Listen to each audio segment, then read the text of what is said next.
I've had this working theory about this whole concept of racism in America, and I believe that there's a mental health component to American racism. And this mental health issue is one of the reasons why we cannot have a constructive dialogue on race in America. Because when you look at racism from a mental health component, you start to see that American racism is nothing more than a form of codependency. And what is codependency? Codependency is excessive emotional or psychological reliance on a partner, especially one that requires support due to an illness or an addiction. And in my theory, I believe that a lot of white people have an addiction to this whole concept of white supremacy. And the whole concept of white supremacy is based on the idea that white people are superior, and in some people's minds, they're bordering on godlike perspective. They think that they are gods and that black people have to be up under them. And this is why I call this a codependent relationship, because these white racists need black people to be in a position where they are dependent upon them, reliant upon them, and in control of them. And in your codependent relationship, there are two people. There is the victim and there is the abuser. And in this relationship, both parties usually exchange these roles back and forth. And the reason why they change the roles back and forth is because they are jockeying for the position of the victim. And when we look at your race relations in America, this is what happens. It's like a vicious cycle. We have the white people who terrorize blacks, and then the black people who then march and protest, and then it becomes a back and forth for the position of the victim. And in the whole thing with the whole victimization thing is that when it comes down to being a victim, people, both sides, believe that the victim is a position of power. Unfortunately, the victim is not a position of power. The victim is actually a position of powerlessness, because the victim is a position where you have to be controlled. And the whole thing is that the codependent person believes that because they are getting attention from being a victim, that they have power. Unfortunately, this is not the case. When you are a victim, you are getting attention, but you are being told what to do and told how to do it. Unfortunately, neither whites nor blacks who follow this codependent relationship understand this concept. Now, the roots of this codependent relationship go all the way back, to the foundations of this country. When we go back in history to the period of the Civil War, we start to see the manifestation of this codependent relationship. Because in the Civil War, you had a changing world. Now, the Americans in the North looked at the world from a global perspective, and they saw England, France, and many of these European countries getting ready to try to establish economic empires as they colonized places like India, China, and the Pacific coasts, those islands out there. And they were looking to build bases to create economic empires for trade and commerce. However, America was about to be left out of the game because they didn't really have a platform in those areas. So that had a big impact on their trade. And the U.S., a lot of the people in the Industrial Revolution saw this getting ready to happen, and they wanted to change course. Unfortunately, a lot of people in the South didn't want to change course. They didn't understand that the agribusiness model that made them wealthy on these slave plantations was getting ready to become obsolete and no longer effective at building an American economy. They wanted to keep the tradition going. They wanted to keep it going because they believed in something called an old Southern tradition. And under this old Southern tradition, they believed these old concepts that whites were superior and that blacks were three-fifths of a person. And they wanted to preserve that relationship and that culture, not understanding that the world was changing. And that was the core to what the Civil War was about. A lot of people think that the Civil War was about preserving slavery. No, it was about preserving a culture in the Union of the United States. It was about preserving that old Southern tradition. Um, that's what the South was fighting for. And the Northerners were fighting to, the rich Northerners really were fighting to progress the Industrial Revolution, because the wealthy Northerners were sitting there saying, "Look, we don't need slaves to pick cotton. We can make machines that do that. We have technology that allows us to, you know, make boats and other items and ship them overseas. We're also losing out on these trade routes that are expanding in Africa and all these islands and India and China. We're losing out on these marketplaces while these guys are sitting here still trying to, grow tobacco in this old and work these slaves in an old obsolete way. It wasn't helping America expand, any further. So that was the real basis of the Civil War, and that was the basis of this mental illness, this codependency we call, American racism. When we look at American racism and the mental health component of it, we see it, manifesting right there, because at the end of your Civil War, we saw where, again, this manifestation starts, because in the aftermath of that war, we had the Reconstruction going on, and during this Reconstruction, a lot of white people were shell shocked not only by the war, but by the whole concept that black people were not 3/5 of a person, that black people had the mental capacity to be on an equal level as they were, and that when given an equal opportunity, they could be the equal of a white person. That if you gave a black person an equal opportunity, what they could do, instead of just, being this lazy, shiftless slave, or this whole concept that they had in their mind, these were brilliant people who could go out and build businesses, build towns, be articulate enough to speak on the same level as these Southern gentlemen, and they could pretty much do things like run for Congress, senator, and mayor. And this shocked a lot of these white folks who believed this concept of white people being superior to black people. And they want to keep that mental concept in their minds. They want to remain with that idea that white people are superior. That's part of that old Southern tradition, and that's part of the whole mental illness that a lot of white folks have who are racist. They want to believe white people are better than black people. And when they saw these black people building these towns and building these businesses and doing the same things that they did, that they could not process that idea, because that culture that had been taught to them in that old Southern tradition was that white people were better than black people. White people were superior to black people.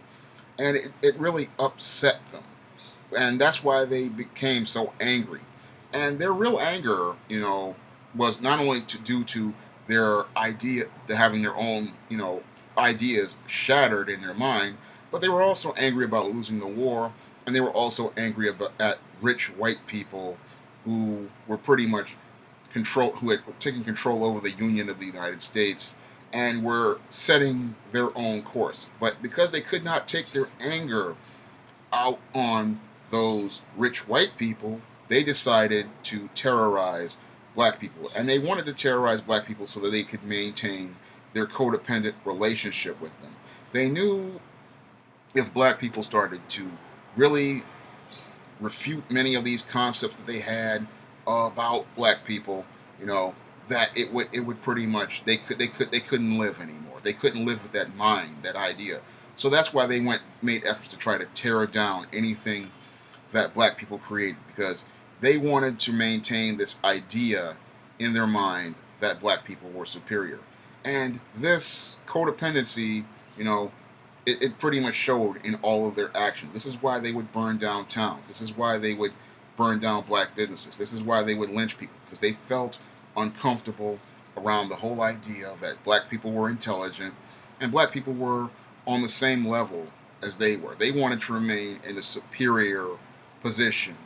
And because they wanted to remain in that superior position, they would go out and terrorize black people. And also, they terrorized black people because they were frustrated with rich white people, who they could not touch.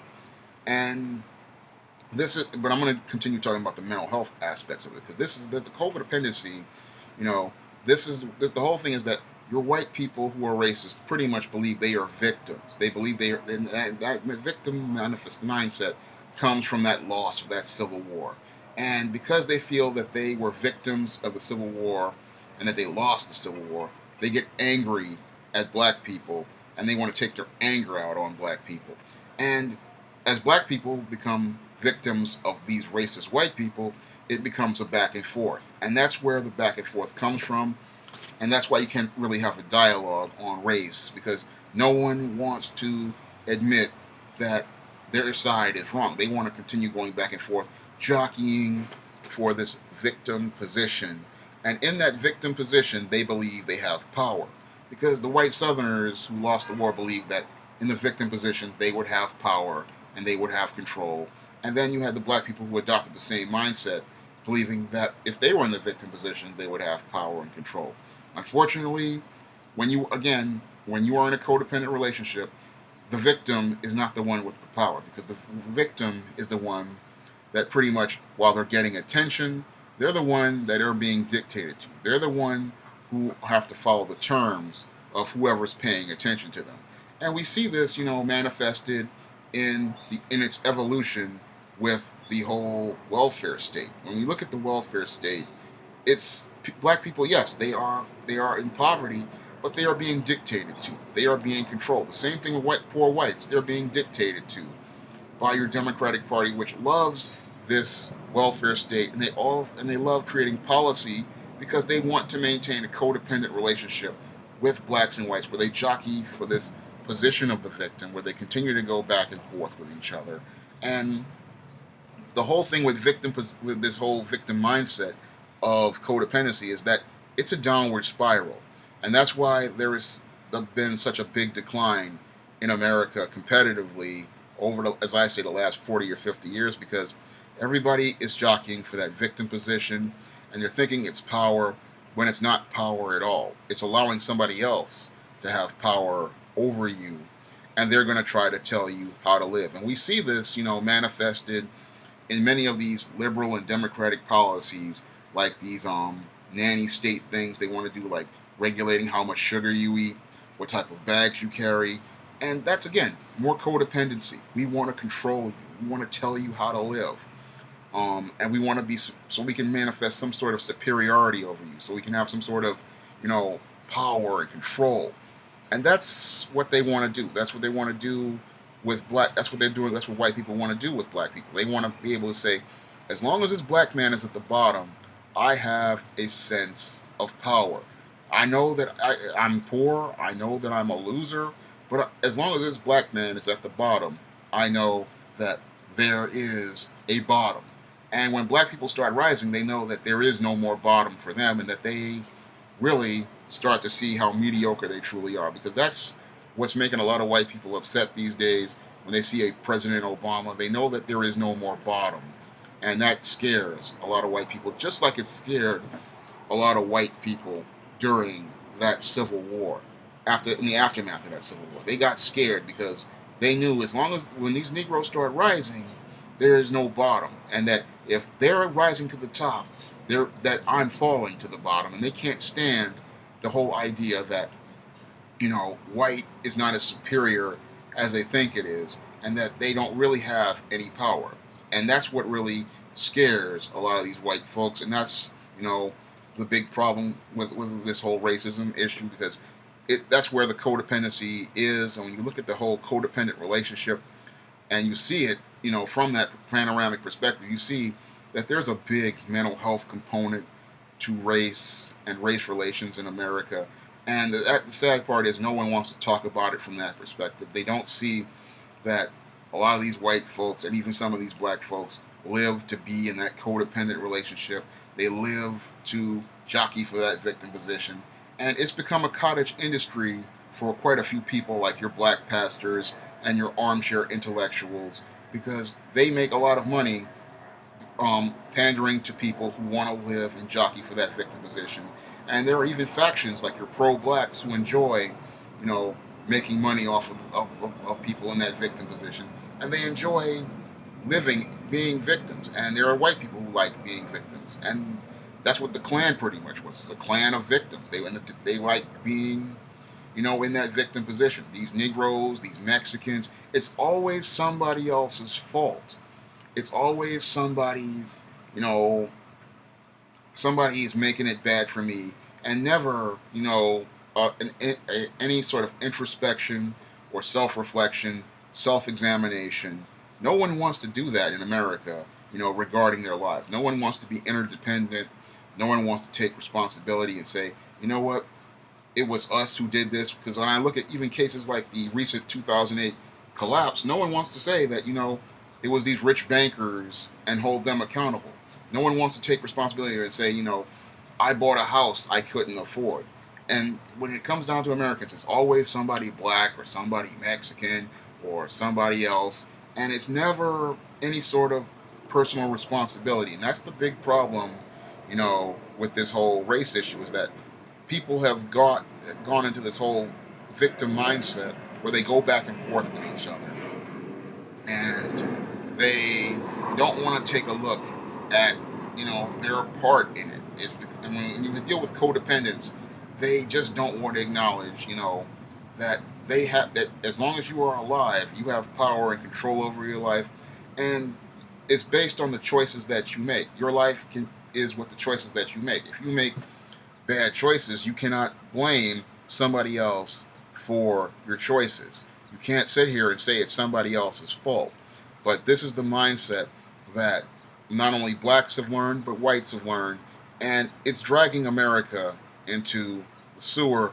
And I think people need to talk more about, the mental health component of the race issue, because when I look at American racism, when I look at the roots of it, I just see it as another form of codependency. That's all I have to say for this video. You can comment, rate, and subscribe.